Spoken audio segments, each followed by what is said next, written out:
오늘 우리가 함께 나눌 본문은 종말의 날 최후 심판에 관한 말씀입니다. 우리 독일 국내에, 그리고 이웃 나라에, 그리고 우리 조국의 남과 북의 현실들이, 그리고 연일 이어져 터져 나오는 사건들이 우리의 마음을 어둡게 해주고 있는 이때, 최후의 심판에 관한 주님의 말씀,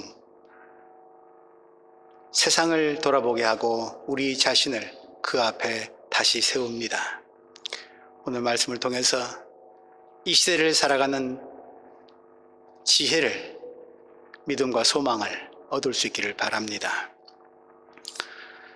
주님은 오늘 본문에서 마지막 날에 당신이 오시는 모습이 어떠한지 알려주고 계십니다. 하늘의 모든 천사와 더불어서 영광에 둘러싸여 주님이 오십니다. 그리고 영광의 보좌에 앉으십니다. 참 놀랍고 두렵고 장엄한 장면입니다. 보좌에 앉으신 주님은 모든 민족들을 불러 모으십니다. 그리고 목자가 양과 염소를 가르듯이 그들을 갈라 세우십니다. 양은 주님 오른편에 세우시고 염소는 주님 왼편에 세우십니다. 그리고 두 무리에게 합당한 최후 심판을 선고하십니다. 절대적인 권위와 능력과 주권을 가진 세상과 역사와 만물의 임금으로서 내리는 최종 판결입니다. 번복되거나 유예될 수 없는 마지막 판결입니다. 이제 심판의 말씀이 들려옵니다. 오른편에 세워진 사람들에게 먼저 말씀하십니다. 내 아버지께 복을 받은 사람들아. 이들은 영원한 생명을 누리게 될 의인들입니다. 그러나 임금의 왼편에 세워진 사람들의 상황은 이와는 전혀 다릅니다.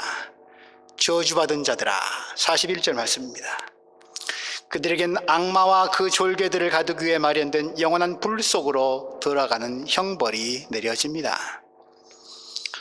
우리가 궁금한 것은 주님이 심판대 앞에 사람들을 양과 염소, 오른편과 왼편, 복받은 사람과 저주받은 사람으로 나누는 기준이 무엇인가 하는 것입니다.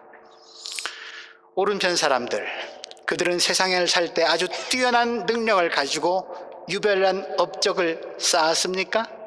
그것을 칭찬하시면서 아버지께 복받은 사람이라고 하시면서 의인으로 인정해주고 계십니까?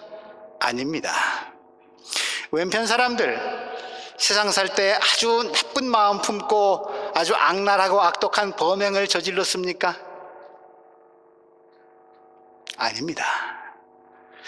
주님이 말씀하시는 심판의 기준이 우리를 놀라게 합니다.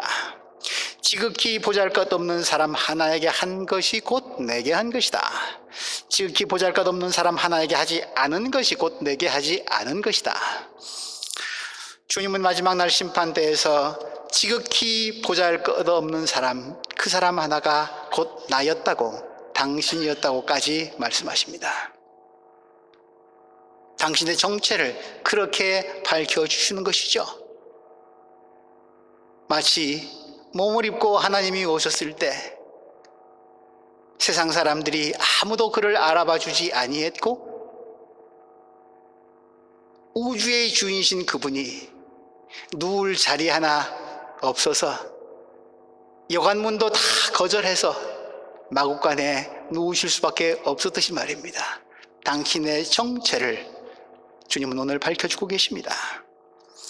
주님이 당신과 동일하게 여기시는 지극히 보잘것없는 사람이 누굽니까? 구체적으로 굶주리고 목마른 사람들, 나그네와 헐벗은 사람들, 병든 사람들, 감옥에 갇힌 사람들입니다. 오른쪽의 사람들은 이런 사람들을 따뜻하게 영접해줬고 돌봐줬고 감싸주고 찾아주었습니다. 그러나 왼편 사람들은 가난하고 소외되고 힘없는 이 사람들을 받아들이지 않았고 외면했습니다.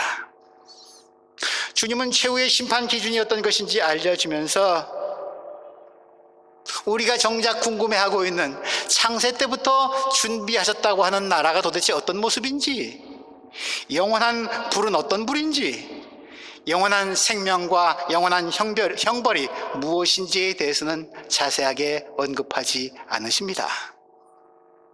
우리는 그런 설명을 듣고 싶지만 그런 설명은 하지 아니하시고 넘어가십니다.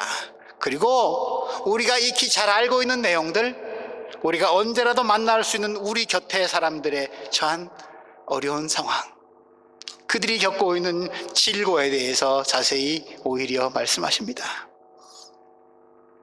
최후의 심판이라고 하는 전 우주적이고 세계적이고 역사적인 이 엄청난 사건과는 아무런 관계도 없어 보이는 지극히 보잘것없는 사람 하나가 그날 영원한 복과 영원한 저주를 가르는 측량줄입니다. 지극히 보잘것없는 사람 하나가 그 사람과의 관계가 그와 어떤 관계를 누리며 내가 세상을 살았는가가 생명을, 영생을 얻는데 절대적이고 궁극적인 기준입니다. 우리는 종종 이웃을 찾아갑니다.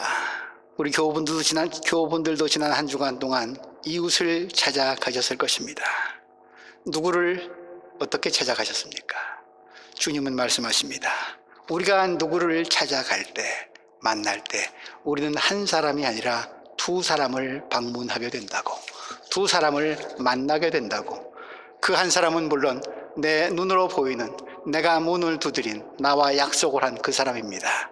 다른 한 사람은 예수님이십니다.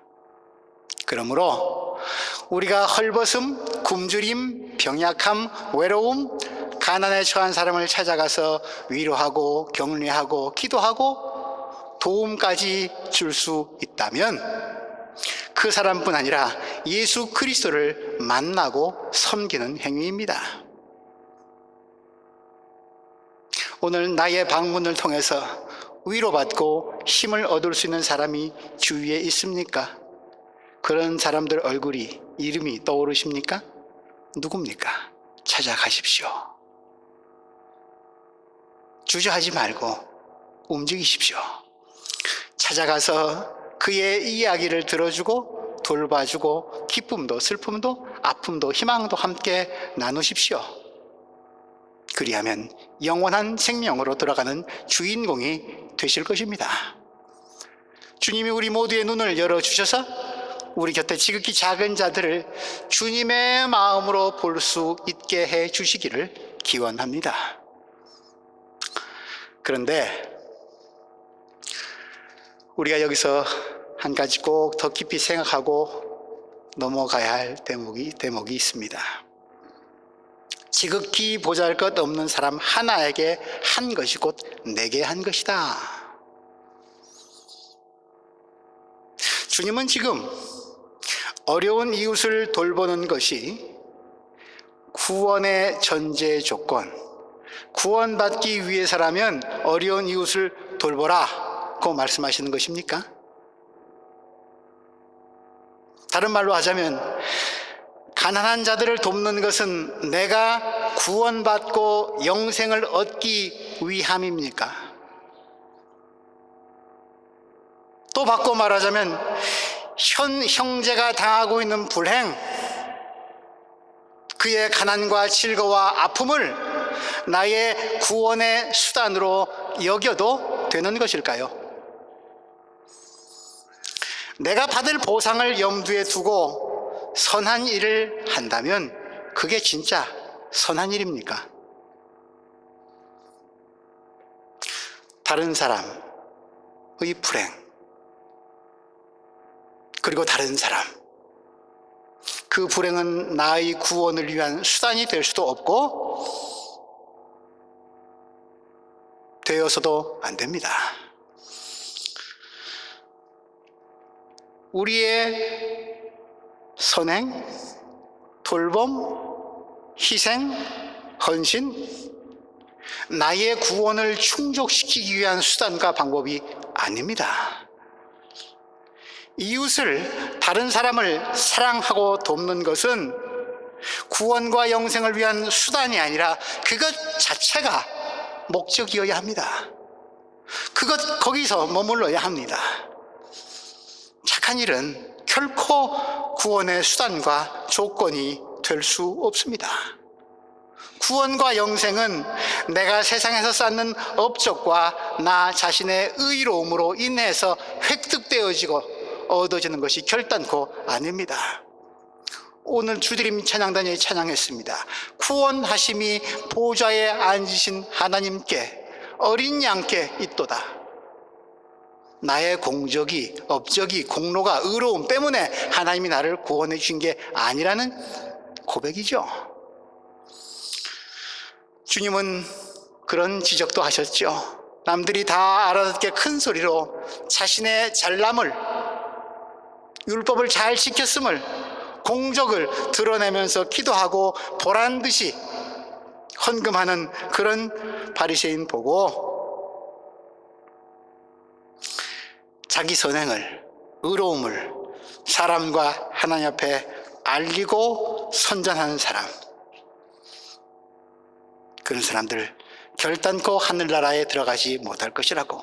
아니, 오히려 더 가증과 위선의 죄값을, 책임을 물을 것이라고. 주님은 말씀하십니다. 마태복음 6장 3절에서 4절. 너는 자선을 베풀 때에는 오른손이 하는 일을 왼손이 모르게 하여 내 자선 행위를 숨겨두어라. 그리하면 남모르게 숨어서 보시는 내 아버지께서 너에게 갚아 주실 것이다. 오른손이 하는 일을 왼손이 모르게 하랍니다. 이게 무슨 말입니까? 생색내지 말란 얘기죠.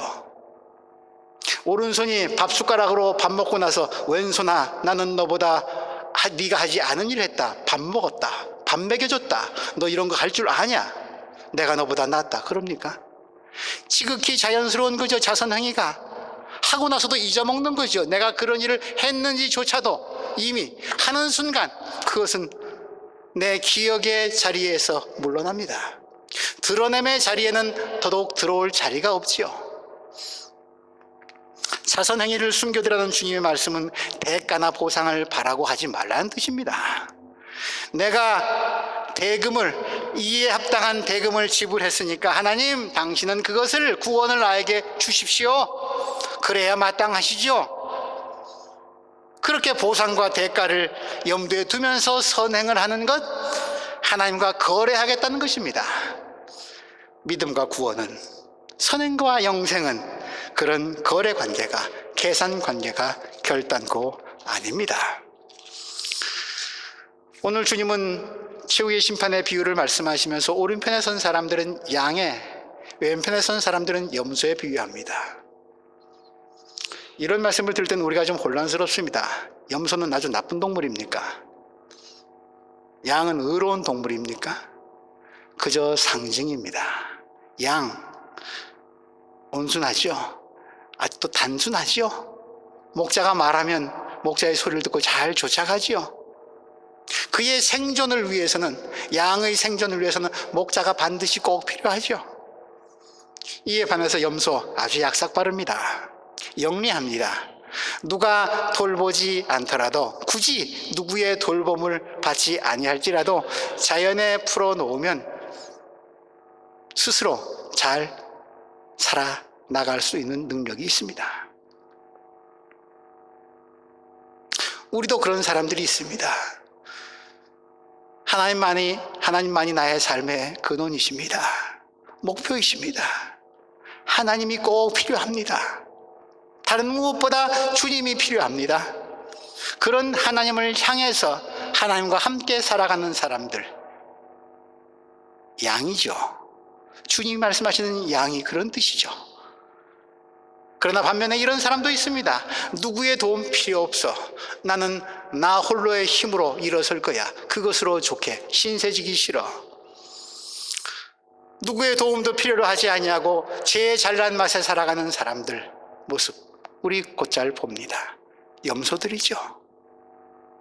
오늘날 많은 사람들이 염소처럼 살아가고 있습니다. 약삭빠르게 세상을 살아내는 거죠.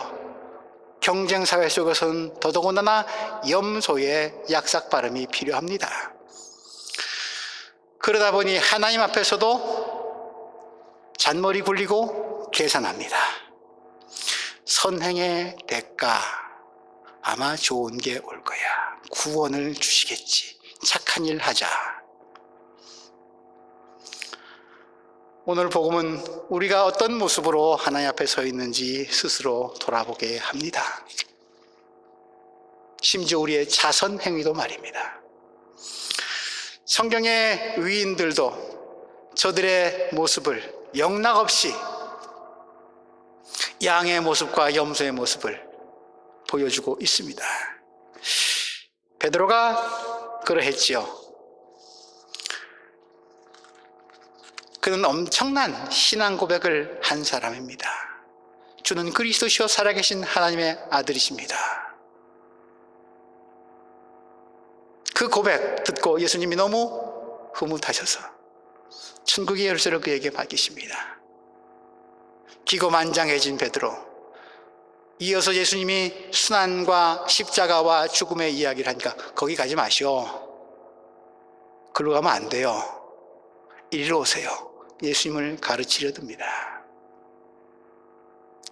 조금 아까 천국의 열쇠를 거머쥐었던 사람이 곧바로 사탄아 물러가라 라고 예수님으로부터 사탄이라 칭함을 받습니다.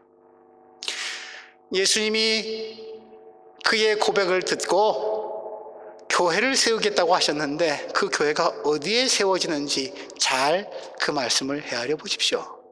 시몬 바요나야, 내가 복이 있다. 내가 너에게 이것을 알게 한 것은 인간의 지식이나 너의 의지가 아니라 하늘에 계신 아버지 성령을 통해서 네가 이것을 깨닫게 되었다. 성령이 네 안에 머무르고 계시다. 그래서 너는 복 있는 사람이다. 내가 이 교회를 성령의 능력 안에 세우겠다. 그 말씀이시죠. 자기 의의를, 내가 훌륭한 신앙 고백을 했다고 해서 그 업적을 기준 삼아서 천당 가는 게 아니란 말이죠. 그렇게 착각한 베드로는 영락없이 사탄아 물러가라라고 하는 지적을 받습니다.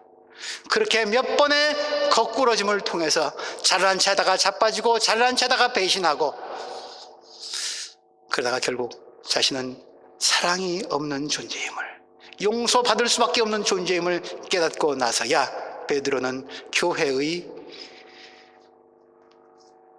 문지기로, 하나님 나라의 청지기로 서게 됩니다. 바울은 또 어떠합니까? 빌립보서 3장 7절, 내게 이루었던 이 모든 것 그는 당대의 지식인이었고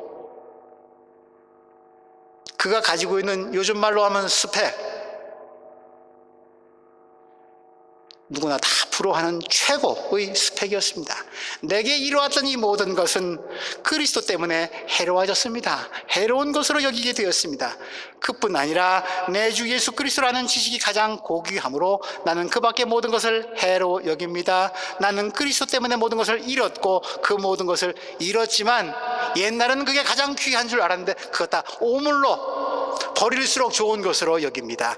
나는 그리스도를 얻고 그리스도 안에 있는 사람으로 인정받으려고 합니다. 나는 율법에서 생기는 나 스스로의 의가 아니라, 내 공적이나 업적이 아니라 그리스도를 믿는 믿음으로 말미암아 오는 의, 곧 믿음에 근거해서 하나님으로부터 오는 의, 하나님께서만 주실 수 있는 의, 난 죄인입니다. 그러나 주께서 의롭다 여겨주신 그 은총을 통해서 저는 생명길로 비로소 접어들게 됩니다 라는 고백을 합니다. 자기 의를 끊는 거지요. 다윗은 어떠합니까? 수많은 전쟁에서 승리했습니다. 골리앗을 물리친 다윗, 대단한 사람입니다. 그의 업적과 훈장은 이스라엘 역사의 길이 남습니다. 이제 한 나라의 왕이 됩니다. 오를 만큼 다 올랐습니다. 돌아보니 내 업적은 자랑할 만하고 역사의 길이 남을 만합니다. 그때, 바로 그때, 그가 옥상 꼭대기에 올라가 있는 바로 그때, 자신의 부하들은 다 전쟁에 나가서 목숨 그때 그는 옥상을 이리저리 거닐면서 이만하면 되었다 하면서 무엇을 봅니까? 밧세바를 봅니다. 최고 절정의 순간 그는 무너집니다. 공돈탑 다 무너집니다. 다윗이 오늘 믿음의 위인으로 우리가 기억하고 있는 이유는 내 스스로 의롭다, 이만하면 성공했다, 이 성공의 대가로서 나는 왕이 되었다, 내 권세는 영원하리라 라고 하는 자기의 안에 여전히 탐욕이 도사리고 있음을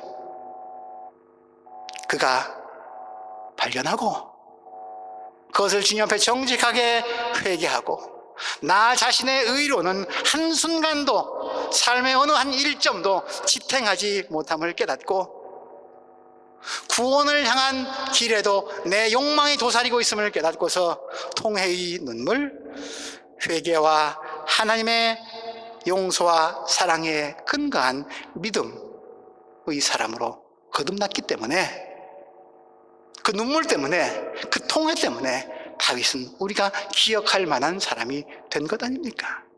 하나님 마음에 합한 사람 말입니다.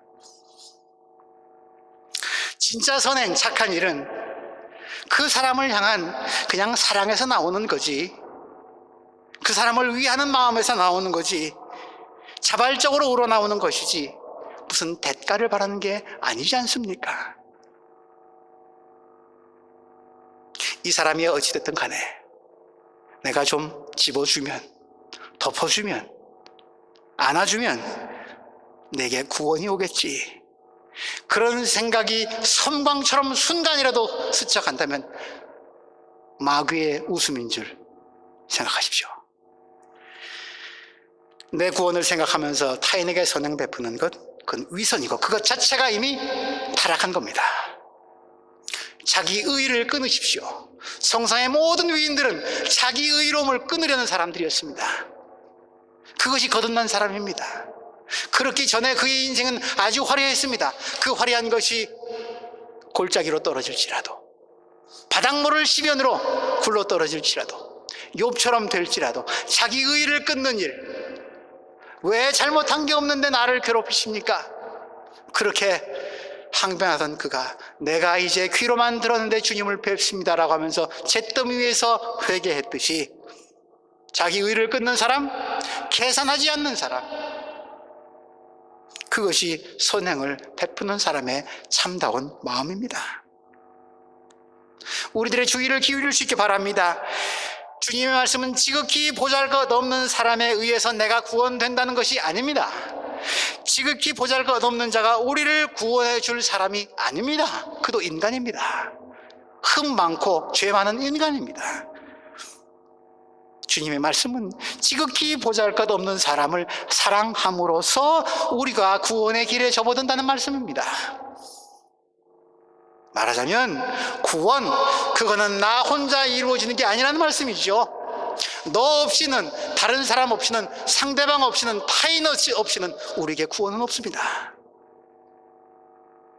그래서 교회가 필요합니다. 이곳은 죄인들의 공동체입니다. 잘난 체하는 사람, 의로운 사람들이 모이는 그렇게 거룩하고 흠없는 곳 아닙니다. 너가 필요하기 때문에, 너를 통해서 구원에 이르는 길이 있기에 주님은 우리를 공동체로 부르셨습니다. 나에게, 우리에게, 여러분에게 타인은, 다른 사람은 어떤 존재입니까?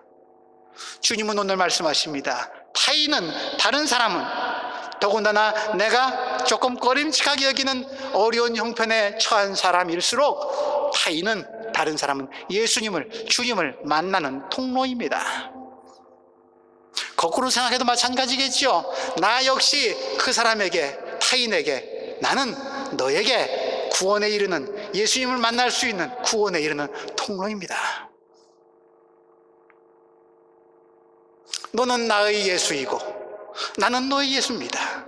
좀 확대해서 말한다면 그렇게 서로에게 예수를 만날 수 있는 길이 되고 통로가 됨으로써, 그런 다리가 됨으로써 우리는 진짜 예수 그리스도를 만나게 되고 그 예수님을 매개체로 해서 하나님을 창세 때부터 우리에게 준비하신 영원한 복을 받는 영생에 이르는 의인의 반열에 서게 됩니다. 지극히 보잘것없는 사람들, 그들에게 해준 것이 곧 나에게 해준 것이다. 특별한 것 주님이 요구하지 않으십니다. 다 우리 일상생활을 배경으로 하고 있습니다. 지극히 평범한 사람, 보잘것없는 곳, 내가 사는 내 방구석, 집구석, 내 직장, 내 일터, 거기가 하나님의 구원의 신비가 드러나는 현장입니다. 왜? 거기서 우리는 너를 만나기 때문에, 타인을 만나기 때문에, 사람들과 부대끼며 살아가는 이 베를린 슈ታት 한복판, 구원의 현장입니다. 다른 사람을 많이 만날 수 있기에, 그만큼 더 예수 그리스도를 만날 가능성이 많기에, 땀 흘려 일하는 곳, 피곤한 곳, 일해도 성과가 없고 알아주지도 않는 그곳, 대수롭게 보이지 않는, 이게 무슨 구원과 관계 있을까? 이게 무슨 영생과 어떤 영향이 있을까? 그렇게 무시하기 쉬운 바로 그곳이 구원에 이르는 첩경이고 영생의 무대가 된다는 말씀입니다.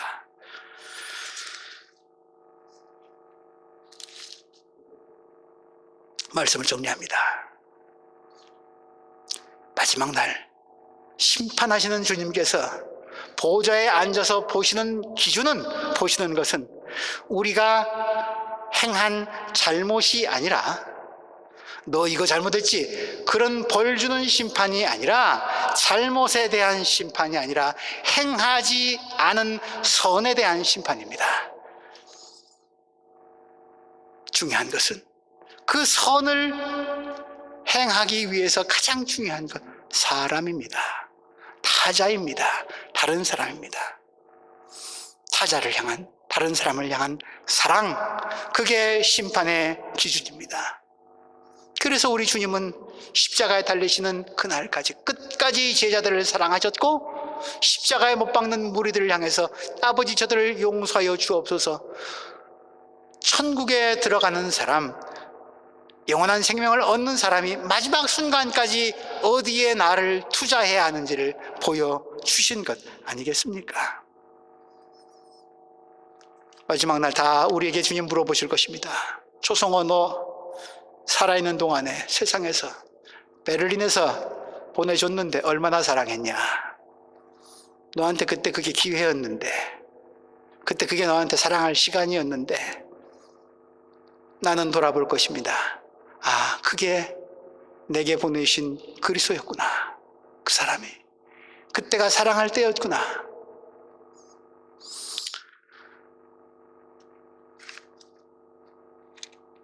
그리스도의 사랑, 저 천당 가서가 아니라 예수님이 말씀하시는 사랑은 바로 지금 여기 내게 허락하신 현실과 역사 안에서 지극히 보잘것없는 사람에 대한 관심과 배려에서 출발합니다. 그 사랑의 실천이 단순히 물질적인 것만을 의미하는 것은 아니라는 것은 너무도 잘 아시겠지요. 눈빛 하나라도 우리는 사랑으로 충만할 수 있습니다. 우리가 언제 정말 사랑 담긴 그윽한 눈빛으로 너를, 가족을 바라보았습니까? 꼬집어 내려는 눈빛 말고요, 다 덮고 끌어안는 사랑의 눈빛 말입니다. 격려해주는 말 한마디, 나도 바쁘지만 그래도 함께 있어주려는 그런 노력들, 시간들, 손잡아주고 껴안아주는 일, 아무 말 없어도 말입니다. 위로의 한마디, 그의 특별한 날을 기억해주는 일, 기도하는 일, 다 훌륭한 사랑의 선행이죠. 오른쪽에 있는 사람, 왼쪽에 있는 사람 다 똑같은 반응을 보입니다. 주님이 말씀하시니까 제가 언제요? 근데 두 사람의 속내는 다릅니다. 내가 언제 염소들은 발뺌하는 소리입니다. 내가 언제 양들은 나는 내가 선행했다는 것도 모르겠는데요, 그거 다 잊어먹었는데요, 제가 언제 당신께 해드렸습니까?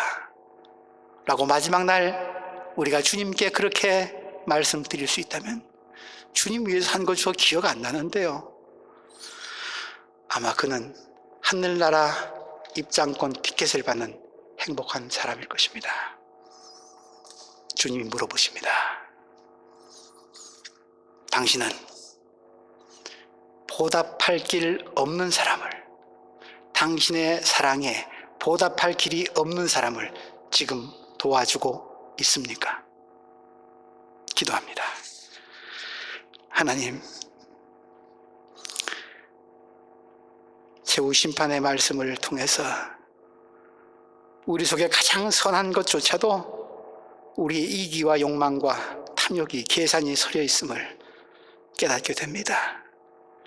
주님의 말씀이 너무 무섭습니다. 그러나 또 한편 생각하면 한없는 기회를 주심에 감사를 드립니다. 지혜 주셔서, 분별력 주셔서 허락하신 시간, 사랑하기에도 모자란 시간, 헛된 일에 쓰지 아니하도록 도와주옵소서. 예수님 이름으로 기도합니다.